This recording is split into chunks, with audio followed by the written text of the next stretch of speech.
still don't get it. Just because you're playing the part of your own twin sister while doing a voice, doesn't it make it funny? It's not funny. That's not funny. It's... Why? Just... Why? Anyway, what movie am I going to do for the next episode? The Toxic Avenger? Con Air? The Money Pit? Ginger Snaps? Enter the Dragon? The Willies? Dog Soldiers? Death Becomes Her? You Might Be the Killer? Frankenhooker? Sunshine? My Boyfriend's Back? Repossessed? Showgirls? Dragonheart? Vampire's Kiss? Terror Vision? The Entity? Beetlejuice? The Crow? The Room? I'll just rest my eyes for a bit.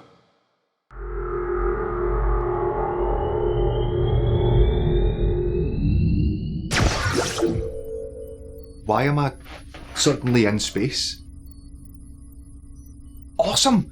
I'm in one of those dreams where you're fully aware that you're in a dream. Sweet.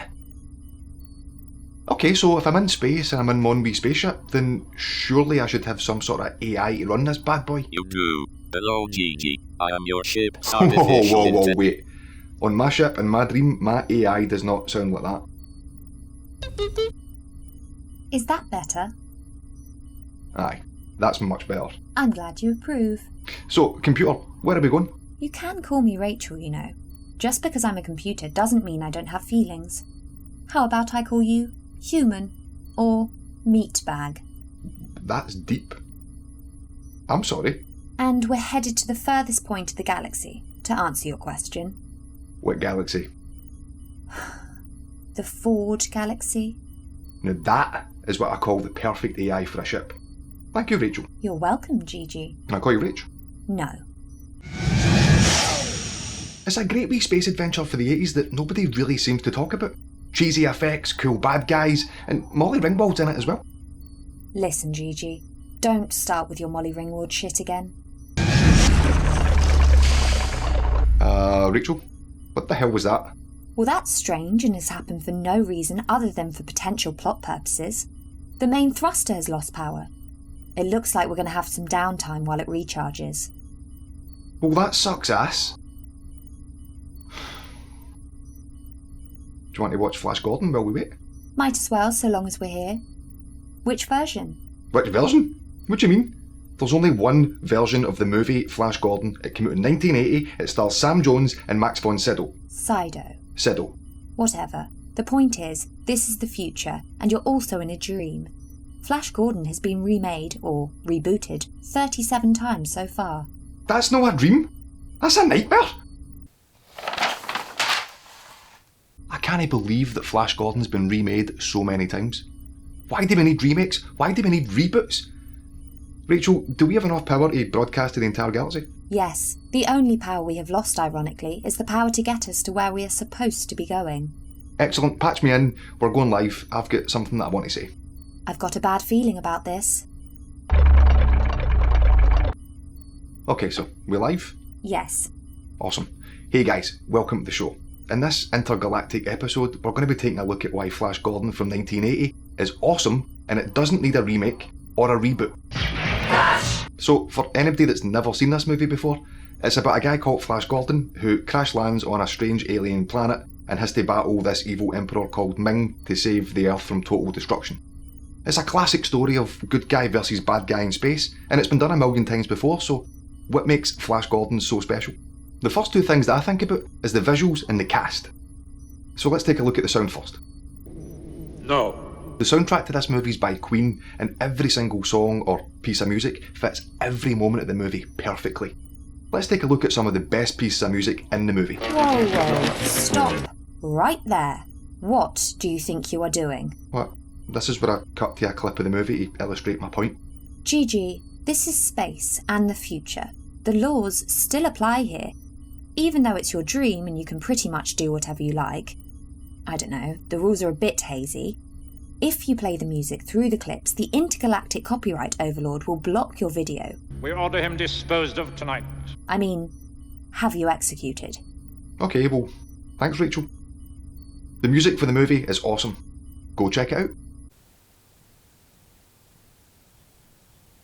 So, moving on, but staying in the audio zone, what about the sounds in the movie? You know, like the laser gun sound effects and other noises. Am I okay to show them? Yes. Why not? All of the sound effects really are the perfect blend of otherworldly sounds to give you that feeling of sci-fi adventure.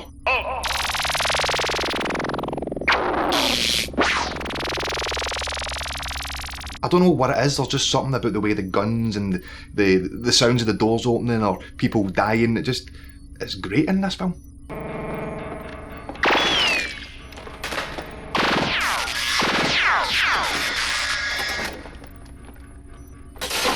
One thing that always made me laugh was the noise that Ming's guards make when they die.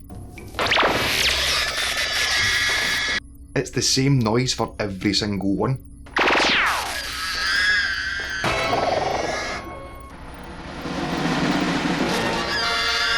Also, how bad is this guard? Dale's doing backflips and shit and he's just actually shooting the wrong way. Dude, really? So by now you may have noticed just how colourful this movie is. It's glorious. From the sets to the costumes, the makeup, the spandex, yes. Everything you see in this movie just pops out at you. Bottom line, you can't remake Flash Gordon and expect it to have the same feel that this one's got, unless you were directly trying to copy it, and what would be the point of that? Come on! Okay, well, you could argue that by rebooting it, you could recast it, which would then allow the story to continue with sequels and all this type of thing, but why not just come up with your own space adventure? Why not come up with something new that's got nothing to do with Flash Gordon? A miracle! Why can't we get new characters or new franchises? It seems to me that the powers that be in the movie making world see a reboot or a remake as easy on money, and they're scared to take a chance on a unknown entity. Then. But if we went by that logic of not taking chances on unknown quantities, then you wouldn't have characters like Freddy Krueger, Michael Myers, Jason Voorhees. And even those movies and franchises have fallen victim to this problem of companies and production companies just sucking the life right out of a story just to make a fast buck. Instead of getting new characters or new franchises, we're getting Friday the 13th Part 48. At this stage, the Friday the 13th series is at part 207. Jason meets Lassie. What? Yeah, it's a crossover thing. Crossovers have gotten weird in the future. Teenage Mutant Ninja Turtles versus Mrs. Doubtfire, Indiana Jones and the Temple of Uncle Buck, When Howard the Duck Met Sally. The list goes on. Wow. That is weird. But it does sound kinda interesting. I suppose that's one way of looking at it. Don't get me wrong, this movie has its faults. I'm not sitting here saying it's the perfect movie, but it's got a nice blend of the rights and wrongs that really do give you something special. Magical little moments like Prince Baron's moustache, or how screechy Princess Aura's voice gets when she's screaming at Ming. Father! Damn you, father! She must have done that take about 5 million times to get that screechy. Father! Ouch. All of the actors have got a great chemistry with each other, and I think that really helps the characters themselves to rise to the top. It's not just about Flash and Ming. There's Prince Baron, there's Hans Zarkov, there's General Kala, Clytus, Princess Aura. I even like the ones that I don't particularly enjoy, like Dale Arden played by Melody Anderson, if that makes sense. Nope. No sense at all. Thanks, Rachel. So let's talk about the cast, starting with Flash Gordon, played by Sam Jones. Hello.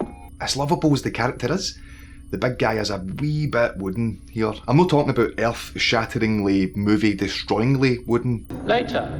It might be the writing, which wouldn't be his fault, but nah, he's no the best. Lovable, but no the best. Where's the telephone? How about Timothy Dalton? Yes! Freeze! The bloody bastards! This is my go-to Timothy Dalton movie. Stop! He adds an air of class to the proceedings and he seems to be taking it quite seriously, which helps the movie overall with the cheesy blend. It just kind of works nicely. And he really does rock the hell out of that moustache. Lying bitch. Lying Bitch is also known as Princess Aura, Ming's daughter, played by Ornella Muti. Come along, Fellini. Is it getting hot in here? Back from the dead. I've saved you. Do you not think it's weird the way your opinion of a character can change over time with multiple viewings of a movie? Example, General Kala.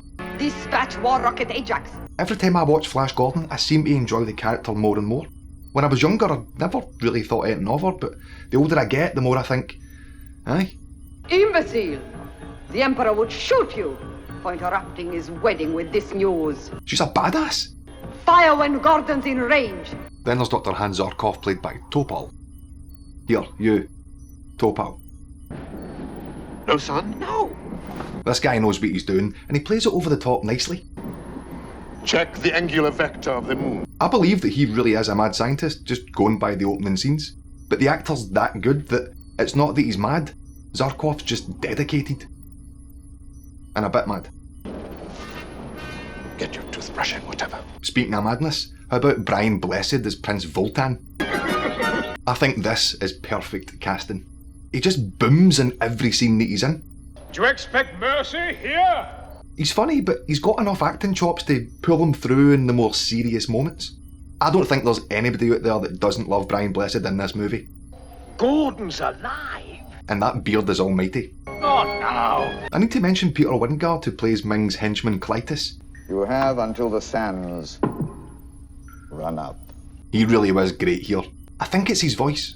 It's just gravelly and so very posh. Oh dear. How pathetic. Yes, I anticipated that. It works. You just hate him, which is what you're supposed to do, so good job, Peter. An awesome henchman worthy of any emperor. I commend you. And that leads us nicely into one of the best bad guys of all time. His Royal Highness, Ming, or Ming the Merciless, if you prefer, played by Max von Sydow. Sido. I love him in this. Pathetic earthling. He's just evil but regal at the same time, and he really does set the tone for the movie, I think. You really prefer death to a kingdom? He's ferocious, he's totally without fear, and he gives off that impression that he's been in charge for a long time and plans to keep it that way as well. All together now. Hail Ming! Hail Ming!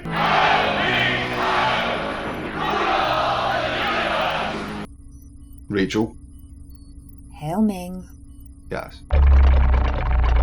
This movie is filled with memorable moments and scenes, so I'm only going to pick a few out here, but trust me when I say it's packed with things you're going to remember. My God! Damn you! I said I want to see her! Probably my favourite scene is the football fight. Yeah! This is the scene where Flash decides to fight back using his football skills. Dale, what the hell are you doing? There's action, there's comedy, there's another great chance to show off all the costumes and makeup, and this is all wrapped up together by the music that I can't let you hear. Another great scene's the big fight with Baron and Flash. To the death! It's filled with tension because they're on this platform that's got spikes coming out the ground that Voltan's controlling and rotating while they're fighting each other with whips. It's memorable because of the visuals, but also because of the cheese factor, because of what happens at the end of the fight. What is this? Humanity. Madness! Flash. One last thing that I just couldn't let slip is this. When Princess Aura's captured and put into captivity with Dale, after they fight, I'm going to be exiled in the morning! Fire! Aura tells Dale how to kill Ming, which raised a few eyebrows for me. 3 to be exact. My father always drinks a power potion before he makes love. Drop this into his glass tonight. Okay, 1. Ming takes intergalactic Viagra. 2. Why does Aura know that? And 3. That's the comfiest, most luxurious looking place ever to keep prisoners. When we get to the finale, it's just, wow. It's mind-blowingly, hair-raisingly exciting stuff. There's about 1 million lasers flying about, there's the awesome music, the sets, the bad green screen or blue screen, whatever. It's just the perfect end to an excellent movie. Have a nice day. Yeah! And that's about all I've got to say on the matter. Don't give me a Flash Gordon remake or a reboot because the original's all we need. If you want to make something like Flash Gordon, go do it. But come up with your own awesome piece that, if good enough, will be remembered in the future. There. Done. Shall I end the broadcast? Go for it. Ending broadcast. Wise ass. Is that the power coming back on? Yes, in a 1 in a million chance, you managed to finish the broadcast at the exact moment the ship's thrusters fully charged. Well, that's handy. Okay, resume original course. Yes, it was handy. Like a shot in the dark. Like threading a needle blindfolded. Like Okay, thanks, Rachel. I think we get it. Resume original course for the Ford Galaxy. resuming course to the Ford Gal... What's that? What? There seems to be an unknown mass in our path, and it's pulling us in. What is it? I don't know. Get us out of here. I can't, it's too powerful.